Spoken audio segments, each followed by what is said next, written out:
په 27 تاریخ باندې زمونږ آزادي ملین مارچ چې کله د کراچۍ نه راووتو اسلام آباد ته راورسېدو، هلته زمونږ د اسلام آباد ناسته چې کوم وه په هغې کې مونږ خپل هدف حاصل کړی دی. د نیازي استعفا، د دې ریجیکټډ وزیر اعظم د دې وزارت عظما د کرسۍ نه ختمول، قوم د دا خوشخبري واوړي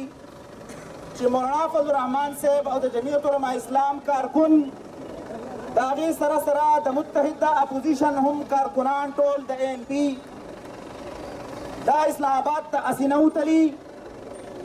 او بیا واپس اسې نه دي راغلي.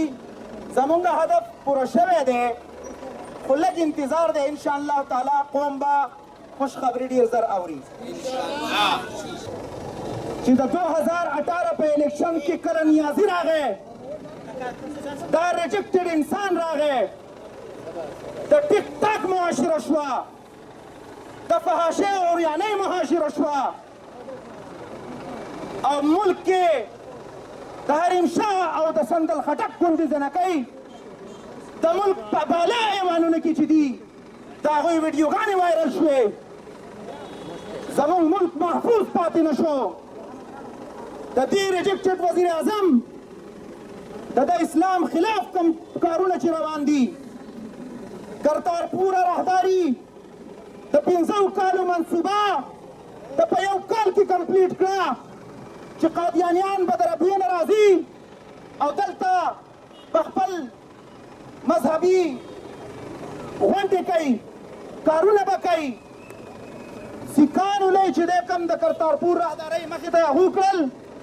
او د دې شاته قادیاني لابله چې د کوم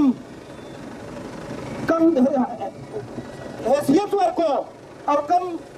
دلته چې هغوی باندې کومه پابندي لګېدلې وه د هغې ختمولو کوشش یې وکړو. تحفظ ناموس رسالت صلی الله علیه وسلم قانون یې وشیلو. انشاءالله تعالی دا ریجیکټډ وزیر اعظم به نور د ملک حکمران نه وي، د الله د نبي په ناموس حمله کړې ده. دا یو ریجیکټډ سړی دی، دا یو غدار سړی دی، د ملک او د قوم سره وعدې کړې وې، قوم نه یې دوکه ورکړې ده.